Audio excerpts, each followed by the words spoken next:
There are 2 people who are dead. Their lives are taken. You can't rewind the tape and put them back. Now at 8, emotions running high as a jury is now in place for the trial of Kyle Rittenhouse. What we can expect ahead of opening statements this morning. Voters in the Mequon-Thiensville School District head to the polls this morning as 4 school board members face recall elections backed by Republicans. I'm Mike Kirkhoff, breaking down one of the most hotly contested races in southeast Wisconsin. And an uncertain lineup for the Packers, a balancing act Green Bay's head coach is doing as they get ready for the Chiefs. You're watching the CBS 58 News at 8 on WMLW. Good morning. It is the morning of harvesting Milwaukee's Christmas tree. We're taking a live look right now at the Milwaukee Christmas tree as it makes its way to outside City Hall. This is a 108-year-old holiday tradition in the city. This year's tree is a 36-foot Colorado spruce. It was donated by a local couple. We got to meet them earlier. It's fun to hear the story of their tree and what they plan to do now that it has been harvested from their home. That was at about 6:30 this morning. Thanks so much for starting your day with us on this Tuesday, November 2nd. I'm Megan Reisted. And I'm Pauline Lee. We hope you're having a wonderful start to your day. If you're wondering, that tree's going to hang out there for a little bit, just beat the morning rush and then make its way to downtown. And hopefully, it won't be as cold, but I mean, it's a tree. So Justin, how's the weather shaping up?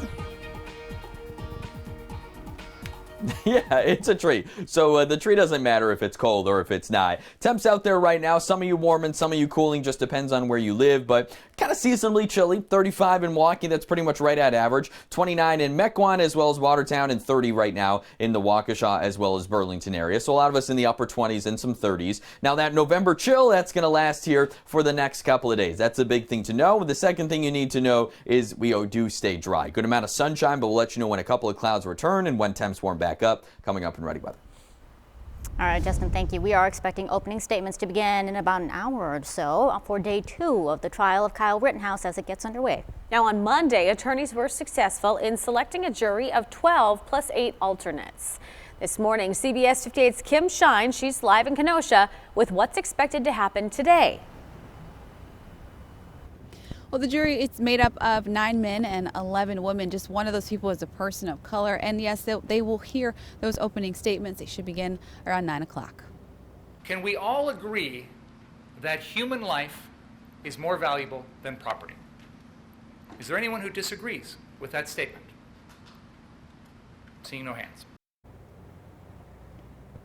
Now, yesterday, Judge Bruce Schrader summoned 150 people to possibly serve on this jury, asking questions like this to help weed them out. At least 11 jurors were dismissed after saying they could not set aside previous opinions about the case. Jojo Rosenbaum and Anthony Huber were shot and killed by Rittenhouse during the unrest and rioting last August, which was sparked by the police shooting of Jacob Blake. And some potential jurors yesterday expressed fear during the selection process. It's just scary, and I don't want people to have my name, and I don't want to be seen on TV, and I don't want people to come after in their haze of praise. Now, the judge says there's a less than 1% chance that the jury will be sequestered, but he's asked them not to read or watch anything about the case so that they can remain fair and impartial during the trial. Here in Kenosha, Kim Shine, CBS 58 News. It's definitely looking a lot more busy out there this morning, Kim, as we saw just yesterday. Same thing outside the county courthouse. Those for and against Rittenhouse are expected to show up again throughout this trial. It doesn't matter if I'm threatening your life with a pillow or if I'm threatening your life with a gun. So anybody can shoot anybody.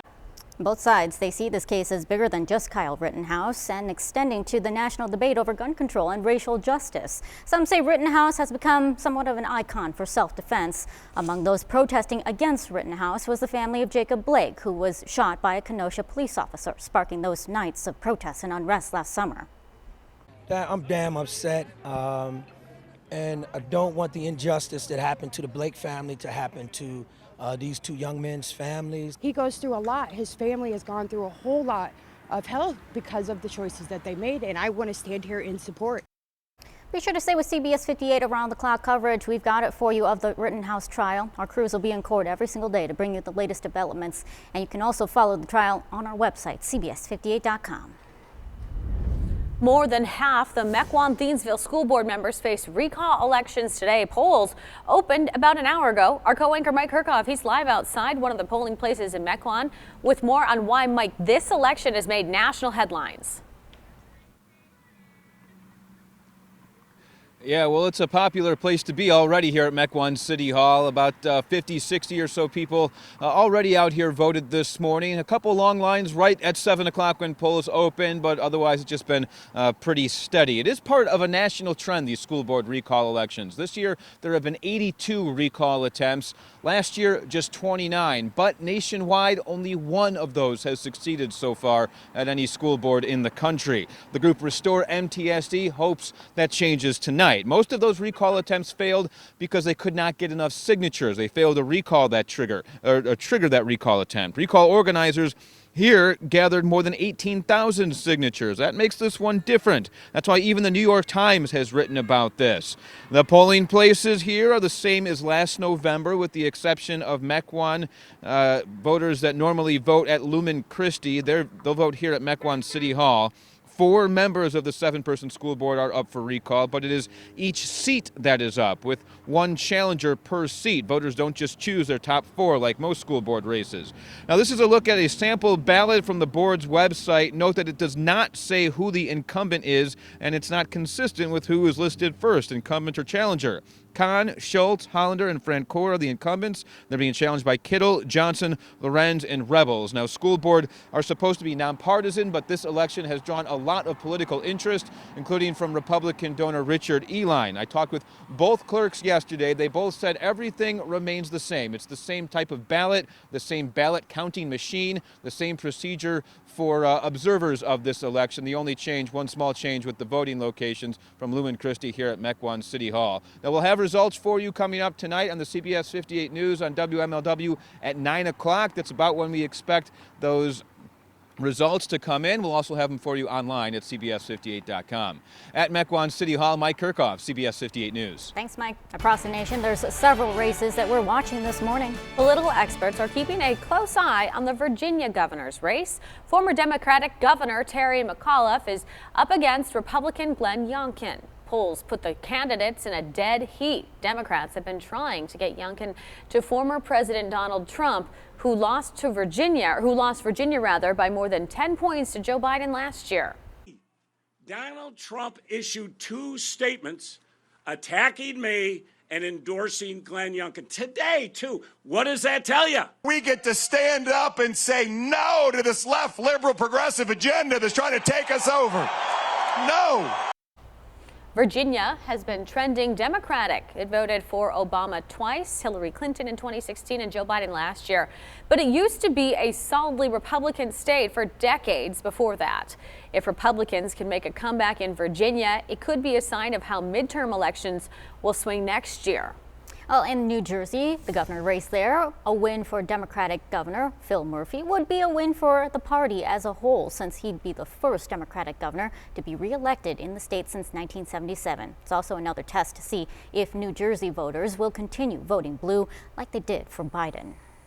Several big cities will choose a mayor today, from Boston to Atlanta to New York. In New York City, Democrat Eric Adams, the borough president of Brooklyn and retired police officer, is expected to easily beat activist and radio talk show host Curtis Sliwa. Adams would become the Big Apple's second ever black mayor. And in Minneapolis, Minnesota, the city where George Floyd was murdered by a police officer in May of 2020, voters will choose whether to disband the city's police department. Yeah, I mean, I think what happens in cities reverberates throughout the entire country. I know for a fact people are watching what is happening in Minneapolis throughout the country. The police department would be replaced by a Department of Public Safety that employs a comprehensive public health approach to law enforcement. 4th and 15, last call for the Giants. In all sorts of trouble, and he's down. The Kansas City Chiefs hold on to get a win over the New York Giants on Monday Night Football. It was a game the Chiefs were supposed to win easily. Instead, they escape with 20 17 win.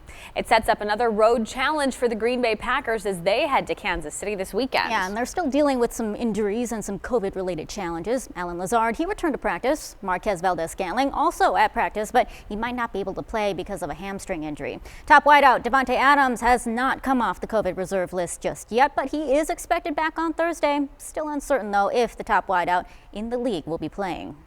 Yeah, it sure makes it interesting.